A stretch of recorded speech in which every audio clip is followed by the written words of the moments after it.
पहिली मॅच देवाला. मुंबई इंडियन्सच्या बाबतीत प्रत्येक IPL सीझनमध्ये हे ठरलेलं गणित असतं.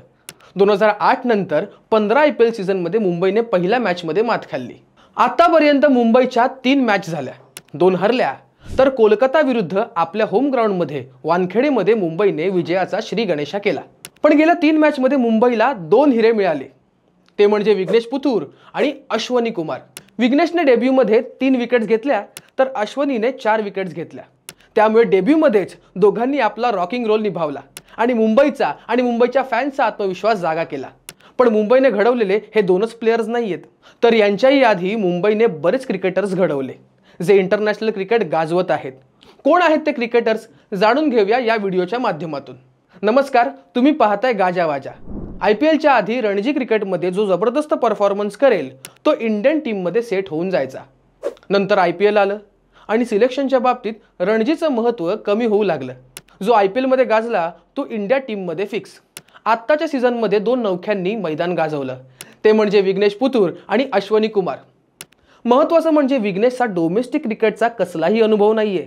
नेट बॉलरमधून त्याला मुंबईने उचललं, 30 लाखांनी विकत घेतलं, चान्स दिला आणि त्यानेच चेन्नईच्या 3 महत्त्वाच्या प्लेयर्सना आउट केलं. त्यातच तिसऱ्या मॅचमध्ये मुंबईने अश्वनी कुमारला चान्स दिला, त्यानेही संधीचं सोनं करून दाखवलं. त्याचे डेब्यूला 4 विकेट्स निघाल्या. पण तुम्ही जर मुंबई इंडियन्सच्या खाणीच्या इतिहासात घुसलात तर मुंबईने तयार केलेले कितीतरी कोहिनूर तुम्हाला पाहायला मिळतील. यात महत्त्वाचे म्हणजे रोहित शर्मा, जसप्रीत बुमराह, हार्दिक पांड्या, कृणाल पांड्या, सूर्यकुमार यादव, तिलक वर्मा असे कितीतरी खेळाडू आहेत. रोहित शर्मा तसा पहिलाच T20 वर्ल्ड कप खेळला होता. त्यात तो सुरुवातीला डेक्कन चार्जेस या टीममध्ये होता. पण मुंबईत आल्यावर त्याला एक खरा मुंबईकर अशी ओळख देखील मिळाली. त्यातच त्याचा गेम चांगला झाला.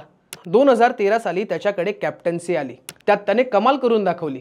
अखेर त्याच्याकडे नॅशनल टीमचं नेतृत्व करण्याची संधी आली आणि त्याने भारताला एक T20 वर्ल्ड कप आणि एक चॅम्पियन्स ट्रॉफी जिंकवून दिली.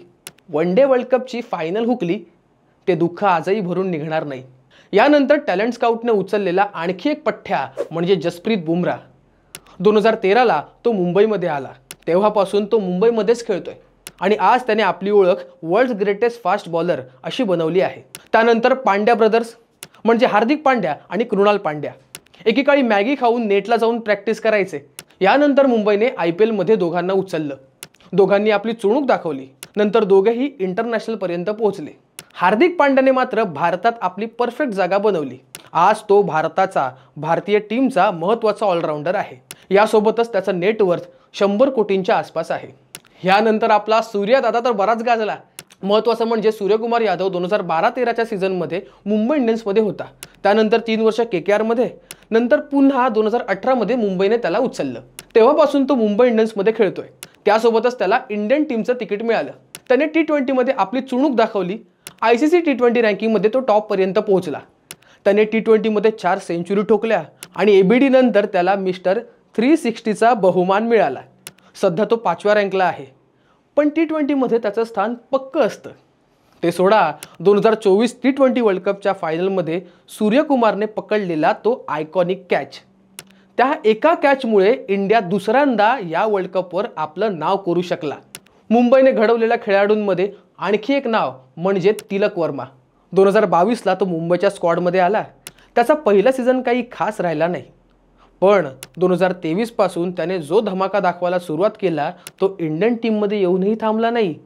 आत्तापर्यंत त्याने इंडियासाठी 25 T20 खेळल्या आहेत, त्यात त्याने 2 सेंचुरी ठोकल्या. विशेष म्हणजे मुंबईमध्ये जो खेळला तो इंडियन टीममध्ये पोहोचला. त्यामुळे नवीन टॅलेंट बाहेर काढण्याची ही फॅक्टरीच आहे.